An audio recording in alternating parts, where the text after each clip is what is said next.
with another chapter of Great Expectations and a cigarette, and although I have contaminated it with a bit of lemonade, some whiskey.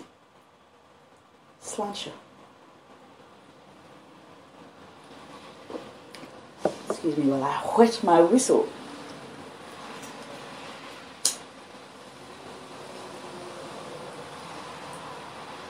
Thank you for joining me.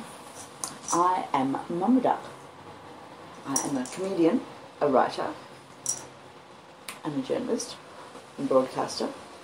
I'm an Australian. I live in Ireland. Last night I went to Mullingar and did stand up at the Columbia Bar in Mullingar, run by a very funny comedian called Ross. And it was an intimate gig, which I kind of like. I like small rooms. And it went over quite well. And I look forward to going back. So keep an eye out on my channel for places I might be around Ireland doing comedy. But enough of that. I am, as I say, back with Chapter 4 of Great Expectations by Charles Dickens. And I know that the audio on my MacBook is not fabulous. I do apologise, but I can once again remind you that I'm recording this simultaneously on the Spreaker app on my phone, which will be much better quality audio, so that'll be uploaded at the end of this. So if you want to watch it back with decent audio, or just listen to the audio without me distracting by waving my hands around or something, please do feel free. Right. Are you sitting comfortably? Then I'll begin. Great Expectations, Charles Dickens.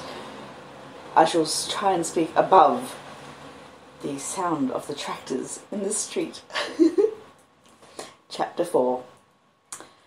I fully expected to find a constable in the kitchen waiting to take me up. But not only was there no constable there, but no discovery had yet been made of the robbery. Mrs. Joe was prodigiously busy in getting the house ready for the festivities of the day, and Joe had been put upon the kitchen doorstep to keep him out of the dustpan, an article into which his destiny always led him, sooner or later, when my sister was vigorously sweeping the floors of her establishment. "And where the deuce have you been?" was Mrs. Joe's Christmas salutation when I and my conscience showed ourselves. I said I had been down to hear the carols. "Ah, well," observed Mrs. Joe, "you might have done worse." Not a doubt of that, I thought. "Perhaps if I weren't a blacksmith wife, and, what's the same thing, a slave with her apron never off, I should have been to hear the carols," said Mrs. Joe. "I'm rather partial to carols myself, and that's the best of reasons for my never hearing any." Joe, who'd ventured into the kitchen after me as the dustpan had retired before us, drew the back of his hand across his nose with a conciliatory air when Mrs. Joe darted a look at him, and, when her eyes were withdrawn, secretly crossed his 2 forefingers and exhibited them to me as our token that Mrs. Joe was in a cross temper. This was so much her normal state that Joe and I would often, for weeks together, be, as to our fingers, like monumental crusaders as to their legs. We were to have a superb dinner consisting of a leg of pickled pork and greens and a pair of roast stuffed fowls. A handsome mince pie had been made yesterday morning, which accounted for the mincemeat not being missed, and the pudding was already on the boil.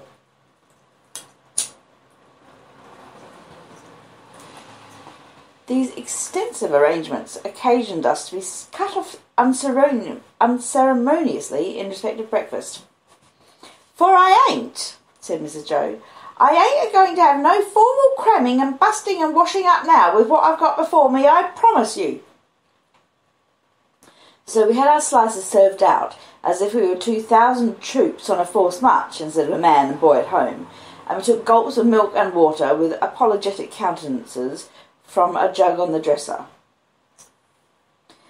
In the meantime, Mrs. Joe put clean white curtains up and tacked a new flowered flounce across the wide chimney to replace the old one, and uncovered the little state parlour across the passage, which was never uncovered at any other time, but passed the rest of the year in a cool haze of silver paper, which even extended to the 4 little white crockery poodles on the mantel-shelf, each with a black nose and a basket of flowers in his mouth, and each the counterpart of the other.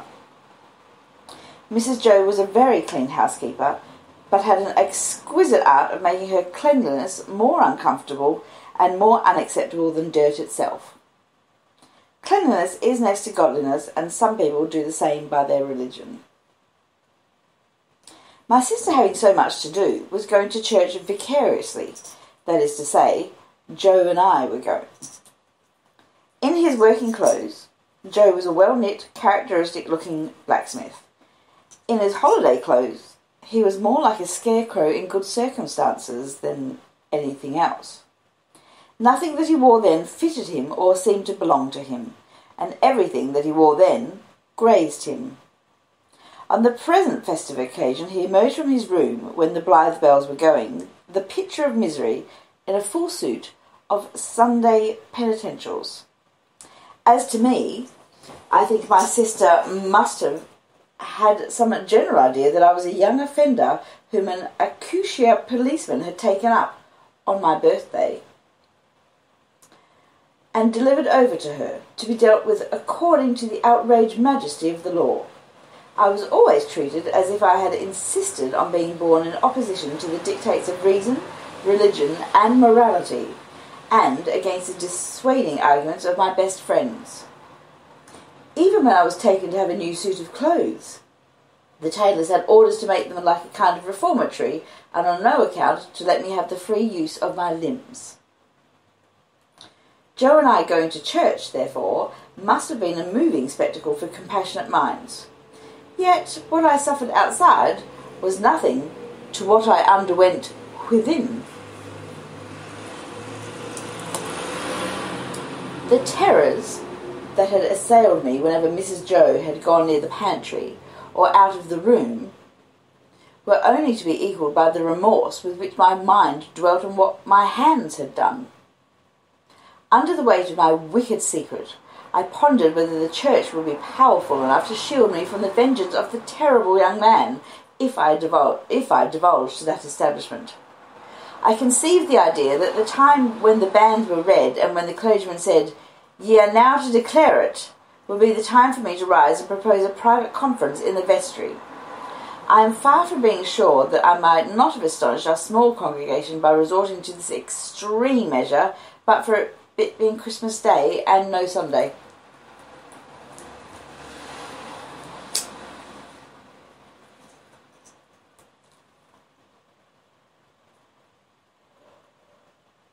Mr. Wopsle, the clerk at church, was to dine with us, and Mr. Hubble, the wheelwright, and Mrs. Hubble, and Uncle Pumblechook, Joe's uncle, but Mrs. Joe appropriated him, who was a well-to-do corn chandler in the nearest town and drove his own chaise cart. The dinner hour was 1:30. When Joe and I got home, we found the table laid, and Mrs. Joe dressed, and the dinner dressing, and the front door unlocked. It never was at any other time, for the company to enter by, and everything most splendid. And still, not a word of the robbery. The time came without bringing with it any relief to my feelings, and the company came.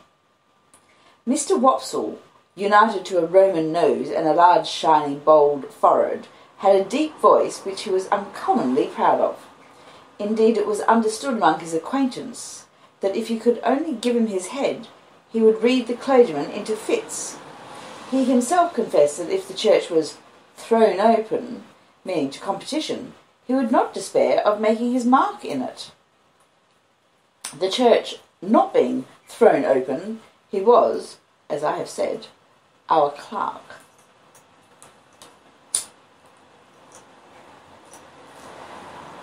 But he punished the amens tremendously, and when he gave out the psalm, always giving the whole verse, he looked all round the congregation first, as much to say, "You have heard our friend overhead. Oblige me with your opinion of this style." I opened the door to the company, making believe that it was a habit of ours to open that door, and I opened it first to Mr. Wopsle, next to Mr. and Mrs. Hubble, and last of all to Uncle Pumblechook. Note well, I was not allowed to call him uncle, under the severest penalties.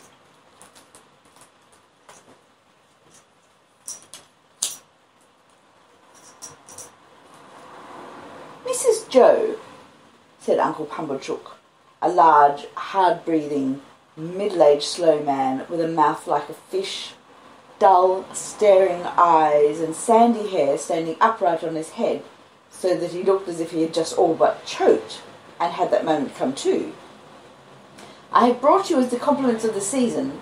I have brought you, mum, a bottle of sherry wine, and I have brought you, mum, a bottle of port wine." Every Christmas Day he presented himself as a profound novelty, with exactly the same words, and carrying the 2 bottles like dumbbells. Every Christmas Day Mrs. Joe replied, as she now replied, "Oh, Uncle Pumblechook, this is kind." Every Christmas Day he retorted, as he now retorted, "It's no more than your merits, and now are you all bobbish, and how's 6 of halfpence?" Meaning me. We dined on these occasions in the kitchen, and adjourned, for the nuts and oranges and apples, to the parlour, which was a change very like Joe's change from his working clothes to his Sunday dress.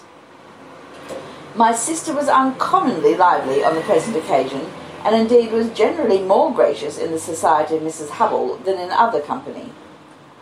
I remember Mrs. Hubble as a little curly, sharp-edged person in sky blue, who held a conventionally juvenile position, because she had married Mr. Hubble, I don't know at what remote period, when she was much younger than he.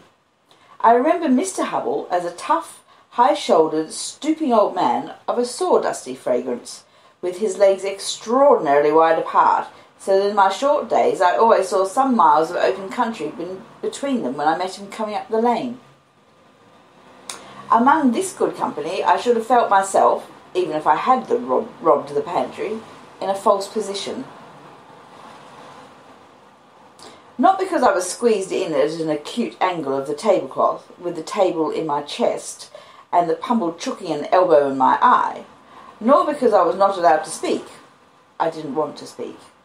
Nor because I was regaled with the scaly tips of the drumsticks of the fowls, and with those obscure corners of pork of which the pig, when living, had the least reason to be vain.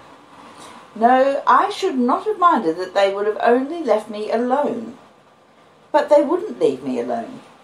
They seemed to think that the opportunity lost if they failed to point the conversation at me every now and then and stick the point into me. I might have been an unfortunate little bull in the Spanish arena, I got so smartingly touched up by these moral goads. It began the moment we sat down to dinner. Mr. Wopsle said grace with theatrical declamation, as it now appears to me, something like a religious cross of the ghost in Hamlet with Richard III, and ended with the very proper aspiration that we might be truly grateful. Upon which my sister fixed me with her eye and said in a low reproachful voice, "Do you hear that? Be grateful." "Especially," said Mr. Pumblechook, "be grateful, boy, to them which brought you up by hand."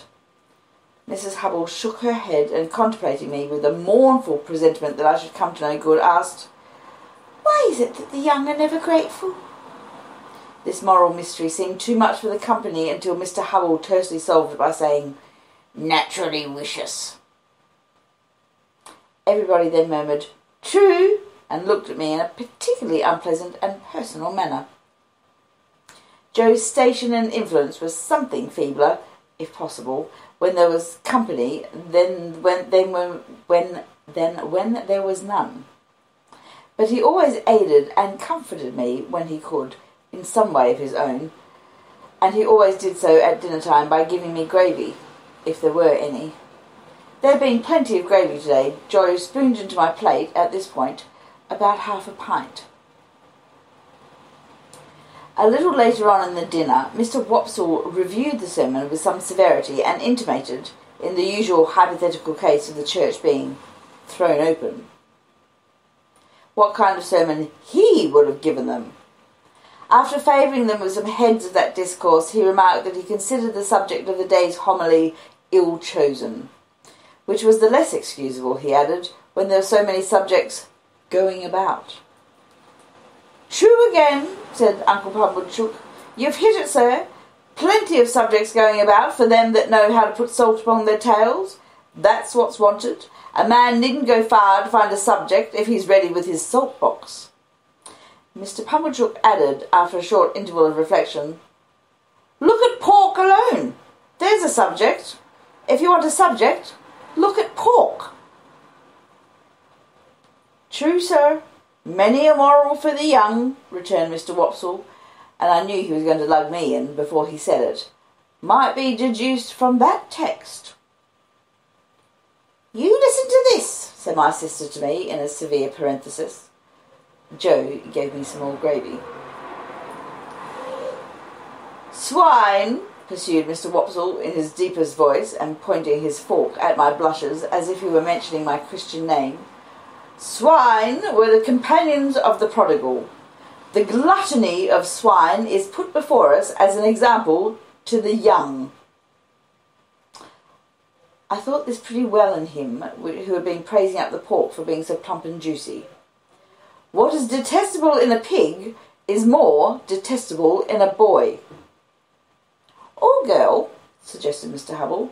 "Of course, or girl, Mr. Hubble," assented Mr. Wopsle, rather irritably. "But there is no girl present." "Besides," said Mr. Pumblechook, turning sharp on me, "think what you've got to be grateful for. If you've been born a squeaker—" "He was, if ever a child was," said my sister, most emphatically. Joe gave me some more gravy. "Well, but I mean a 4-footed squeaker," said Mr. Pumblechook. "If you had been born such, would you have been here now? Not you." "Unless in that form," said Mr. Wopsle, nodding towards the dish. "But I don't mean in that form, sir," returned Mr. Pumblechook, who had an objection to being interrupted. "I mean enjoying himself with his elders and betters, and improving himself with their conversation, and rolling in the lap of luxury. Would he have been doing that? No, he wouldn't. And what would have been your destination?" Turning on me again. "You would have been disposed of for so many shillings according to the market price of the article, and Dunstable the butcher would have come up to you as you lay in your straw, and he would have whipped you under his left arm, and with his right he would have tucked up his frock to get a penknife from out of his waistcoat pocket, and he would have shed your blood and had your life. No bringing up by hand then, not a bit of it." Joe offered me more gravy, which I was afraid to take. "He was a world of trouble to you, ma'am," said Mrs. Hubble, commiserating my sister. "Trouble?" echoed my sister. "Trouble?" And then entered on a fearful catalogue of all the illnesses I had been guilty of, and all the acts of sleeplessness I had committed, and all the high places I had tumbled from, and all the low places I had tumbled into, and all the injuries I had done myself, and all the times she had really wished me in my grave, and I had contumaciously refused to go there. I think the Romans must have aggravated one another very much with their noses. Perhaps they became the restless people they were in consequence. Anyhow, Mr. Wopsle's Roman nose so aggravated me during the recital of my misdemeanours that I should have liked to pull it until he howled. But all I had endured up to this time was nothing in comparison with the awful feelings that took possession of me when the pause was broken which ensued upon my sister's recital, and in which pause everybody had looked at me, as I felt painfully conscious, with indignation and abhorrence. "Yet," said Mr. Pumblechook, leading the company gently back to the theme from which they had strayed, "pork, regarded as biled, is rich too, ain't it?" "Have a little brandy, uncle," said my sister. Oh heavens, it had come at last. He would find it was weak. He would say it was weak, and I was lost. I held tight to the leg of the table under the cloth with both hands and awaited my fate. My sister went for the stone bottle, came back with the stone bottle, and poured his brandy out, no one else taking any. The wretched man trifled with his glass, took it up, looked at it through the light, put it down, prolonged my misery. All this time Mrs. Joe and Joe were briskly clearing the table for the pie and pudding. I couldn't keep my eyes off him. Always holding tight by the leg of the table with my hands and feet, I saw the miserable creature finger his glass playfully, take it up, smile, throw his head back, and drink the brandy off. Instantly afterwards the company was seized with unspeakable consternation, owing to his springing to his feet, turning round several times in an appalling spasmodic whooping cough dance, and rushing out at the door. He then became visible through the window, violently plunging and expectorating, making the most hideous faces, and apparently out of his mind.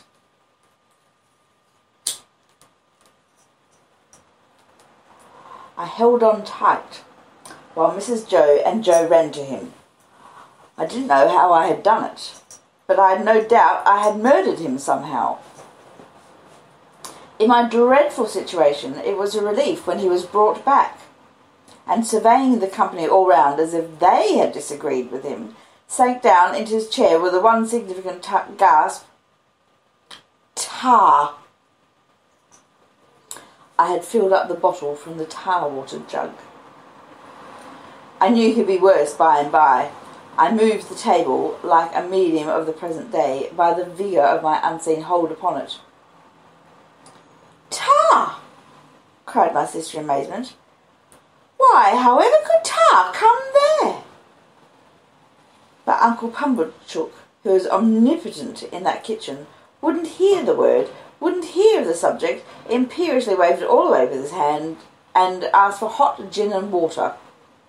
My sister, who had begun to be alarmingly meditative, had to employ herself actively in getting the gin, the hot water, the sugar, and the lemon peel, and mixing them. For the time at least, I was saved. I still held on to the leg of the table, but clutched it now with the fervour of gratitude. By degrees I became calm enough to release my grasp, and partake of pudding. Mr. Pumblechook partook of pudding. All partook of pudding. The course terminated, and Mr. Pumblechook had begun to beam under the genial influence of gin and water. I began to think I should get over the day when my sister said to Joe, "Clean plates, cold." I clutched the leg of the table again immediately and pressed it to my bosom as if it had been the companion of my youth and friend of my soul. I foresaw what was coming, and I felt that this time I really was gone. "You must taste," said my sister, addressing the guest with her best grace. "You must taste to finish with such a delightful and delicious present of Uncle Pumblechook's." Must they? Let them not hope to taste it. "You must know," said my sister, rising, "it's a pie, a savoury pork pie." The company murmured their compliments. Uncle Pumblechook, sensible of having deserved well of his fellow creatures, said, quite vivaciously, all things considered, "Well, Mrs. Joe, we'll do our best endeavours. Let us have a cut at this same pie." My sister went out to get it. I heard her steps proceed to the pantry. I saw Mr. Pumblechook balance his knife. I saw reawakening appetite in the Roman nostrils of Mr. Wopsle. I heard Mr. Hubble remark that a bit of savoury pork pie would lay atop of anything you could mention and do no harm. And I heard Joe say, "You shall have some, Pip." I have never been absolutely certain whether I uttered a shrill yell of terror merely in spirit or in the bodily hearing of the company. I felt that I could bear no more and that I must run away. I released the leg of the table and ran for my life. But I ran no further than the house door, for there I ran head foremost into a party of soldiers with their muskets, one of whom held out a pair of handcuffs to me, saying, "Here you are, look sharp, come on." That was the end of chapter 4. Mr. Dickens really did know how to do a cliffhanger in his serials, did he not? I shall return with chapter 5, I promise. I enjoyed the hell out of that.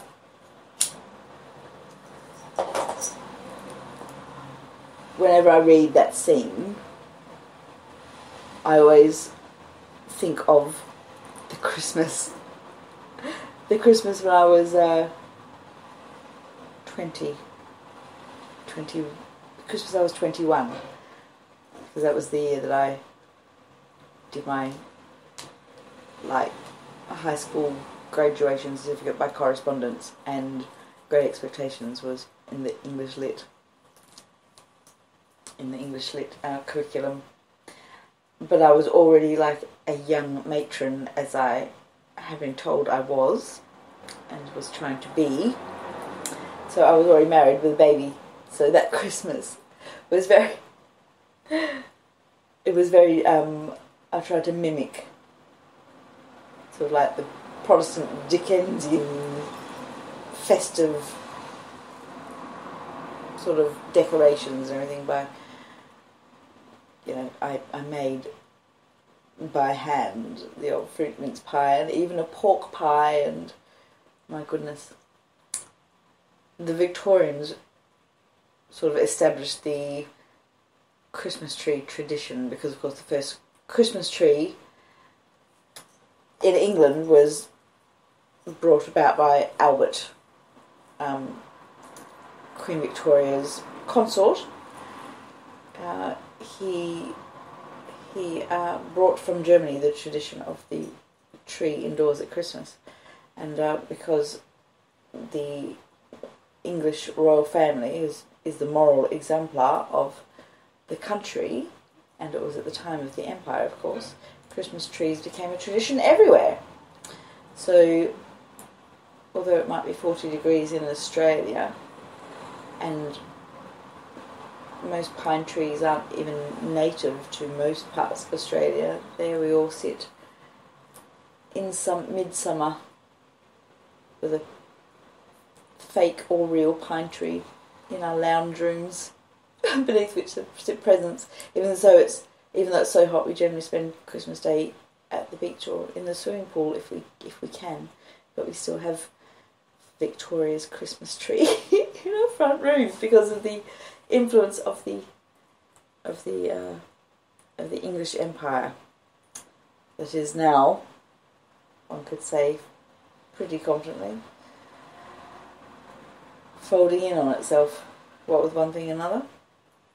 Alright, and with that, I shall love you and leave you. I am Mama Duck. I read aloud often on YouTube, and I have many videos of the wonderful scenery of Ireland, where I live. And I podcast on Spotify. Go and look for Never Mind the Buzz Ducks, which is my podcast with the fabulous Irish actor and writer Owen Colvin. He's often touring with his stand-up too, so go and look up his dates. And Finding Ireland Funny is my solo podcast, also on Spotify, Spreaker, that sort of thing, and Owen Colvin was around for a few episodes on that as a guest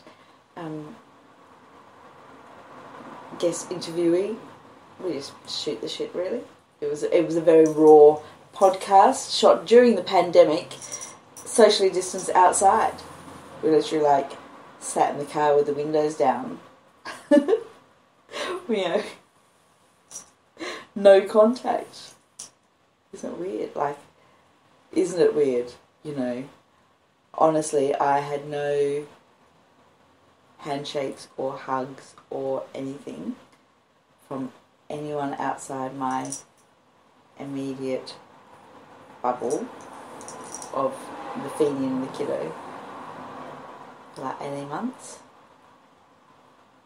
even people I knew. And then, oh, there you go. Speaking of corruption and conservative English government in Dickensian times, one rule for the aristocrats and one for the working class. There's most of the working class people obeying the rules, like me, and like literally like being starved of affection because I'm a very huggy, physical sort of person. So literally podcasting with Mr. Colgan. didn't even shake hands when we saw each other because there was no vaccination or anything in those days, so we were terrified that we would that if we got it, the other person could be seriously ill and spread it to their family and friends. So yeah, and yet Boris Johnson was partying hard at Number 10 the whole time. And the worst thing about that was not even the one rule for, the little people and no accountability or criminal charges for, the toffs and the old boys. The worst thing about that, Mr. Boris Johnson's refusal to obey his own laws, is that like every mad person and conspiracy theorist out there that's like an anti-vaxxer or COVID denier says, immediately looks at Boris Johnson and goes, see, he wasn't playing by the rules because we were right, because it never existed, and it just undermines health. There you go. Talk about Dickensian. It's practically fecking Georgian in England at the moment. But still, fascinating history, and if we're lucky, I might be travelling to England very, very soon. And if so, I shall take lots of videos of me walking around Old Blighty, returning to my roots, as it were, because, I'm a very pale Australian, 5th or 6th generation, I think I worked it out to, of my family that lived in Australia, and there's a couple of generations after me, so yeah, my grandkids are 8th generation Australians, which is nothing compared to 65,000 years of continual occupation by my Indigenous brothers and sisters in Australia, who never ceded sovereignty to the English Empire, and whom have never been granted the dignity of a treaty with the occupiers of the Australian government, even if once offered an apology. Scratch any of us pale Aussies and you'll generally find like an Irish person or an English person or a Scottish person not very far back in their ancestry. So yes. So it was only 4 generations ago that my family considered themselves English. And now they consider themselves Australian. Funny how it goes around, doesn't it? But one thing will always remain is love for language. There are other languages just as beautiful as English, and of course English did tend to stamp out the beauty of other languages wherever they went. But we can remedy that too.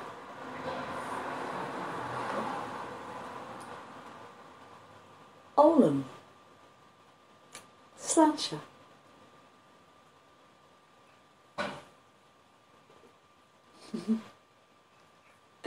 I'll see you when you've got nothing on.